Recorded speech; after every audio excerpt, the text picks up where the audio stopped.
बिस्मिल्लाहिर्रहमानिर्रहीम। आप सब लोगों का इस प्रेस कॉन्फ्रेंस में आने के लिए बहुत शुक्रिया। आज पाकिस्तान तहरीक इंसाफ की एक गैर मामूली प्रेस कॉन्फ्रेंस होने जा रही है, जिसका टोन कल के प्रेस कॉन्फ्रेंस से डिफरेंट होगा। हम कोई कन्फ्रंटेशनल कॉन्फ्रेंस नहीं करने जा रहे हैं। हम ईंट का जवाब पत्थर से देने नहीं जा रहे हैं, लेकिन कुछ हक़ाइक़ अवाम को बताना बहुत ज़रूरी है, क्योंकि हम पे इल्ज़ामात लगाए गए हैं। पाकिस्तान तहरीक इंसाफ इस वक्त इस मुल्क की सबसे बड़ी पॉलिटिकल पार्टी है। इसके रहबर और रहनुमा और लीडर चेयरमैन, चाहे वो जेल में चाहे वो जेल से बाहर है, वो इमरान अहमद ख़ान नियाज़ी है। मुल्क के 70% अवाम उसके साथ जुड़े हुए हैं।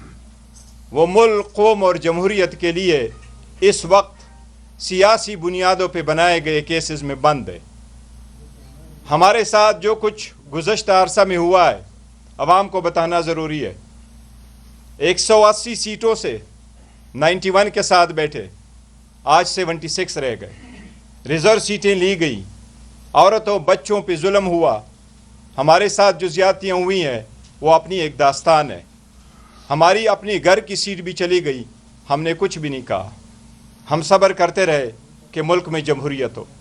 हमने हमेशा से ये कहा है कि पाकिस्तान तहरीक इंसाफ का नज़रिया, ज़ाविया, बयानिया जमहूरियत है, अमन है, अमलदारी है, लॉ पे कानून की बालादस्ती है।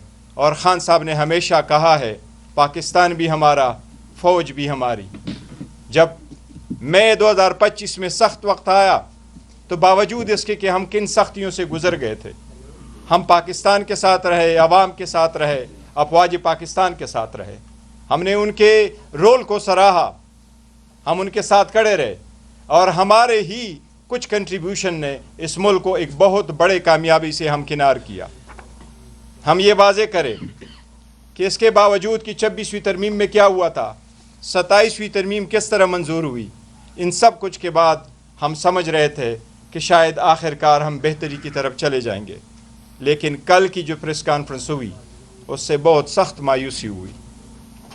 जो अल्फाज इस्तेमाल किए गए हैं वो अल्फाज मुनासिब नहीं थे, वो अल्फाज गलत थे। एक बड़ी पॉलिटिकल पार्टी, उसकी लीडरशिप या वज़ीर आला KPK के बारे में इशारतन भी कुछ ऐसे अल्फाज का इस्तेमाल होना, ऐसे बड़े इदारे के बड़े अफसर की तरफ से आना, जमहूरियत के लिए बदकिस्मती है, अच्छा शगुन नहीं है। हम नहीं चाहते कोई है हमारा दुश्मन ही है कि वो पे दर पे एक दूसरे के ख़िलाफ़ प्रेस कॉन्फ्रेंसों से खुश होगा। इसलिए मैंने इब्तिदा में कहा कि हम कन्फ्रंटेशनल प्रेस कॉन्फ्रेंस नहीं कर रहे, लेकिन वाज़े करना चाह रहे कि शायद कुछ लोग लड़वाना चाह रहे हैं कि बड़ी पार्टी के वर्कर और एक बड़े इदारे के लोग कोई आपस में लड़ पड़े। ऐसा हरगिज़ नहीं होना चाहिए। लेकिन ये वाज़े करें कि पाकिस्तान तहरीक इंसाफ इस बात समझती है कि किसी भी तबाही की इब्तिदा हमेशा से चंद नामुनासिब अल्फाज की अदायगी से होता है। अपने ईगो को जाने देना होगा, एक दूसरे को स्पेस देना होगा, किसी अच्छी तरह सिम्मत में बढ़ना होगा। अगर जेल में लीडर जेल में है, केसेस उस पर बने हुए हैं, बोगस केसेस बने हुए हैं, जनवरी 2025 में कन्विक्शन हुई है, आज दिसंबर 2025 है, उसका केस लग नहीं रहा, मुलाकातें हो नहीं रही, लीडरशिप की मुलाकातें नहीं हो रही, केस लग नहीं रहे हैं। हम तो पहले ये बयानिया लेके जा रहे थे कि ख़ान साहब को रिहा करो, और यहाँ तक आ गए कि ख़ान साहब से मुलाकात करो। हमने जितना बर्दाश्त किया इस मुल्क की खातिर, जमहूरियत की खातिर। लेकिन हम ये कहें कि अगर ये से हालात रहे, एक दूसरे के साथ ऐसा रवैया रहा, तो ये जमहूरियत में इसका सबसे बड़ा नुकसान होगा।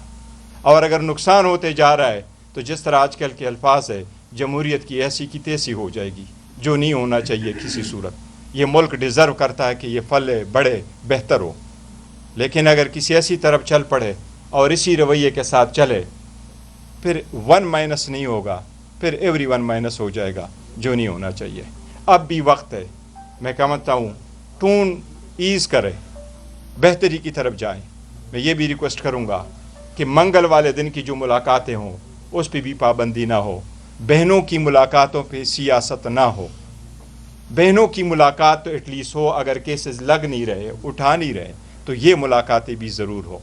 اس کے بارے میں تفصیل سے ذکر سلمان راجہ صاحب کریں گے اور اسد کیسر صاحب کریں گے. میں ان سے ریکویسٹ کروں گا کہ اس پہ بات زیادہ کریں.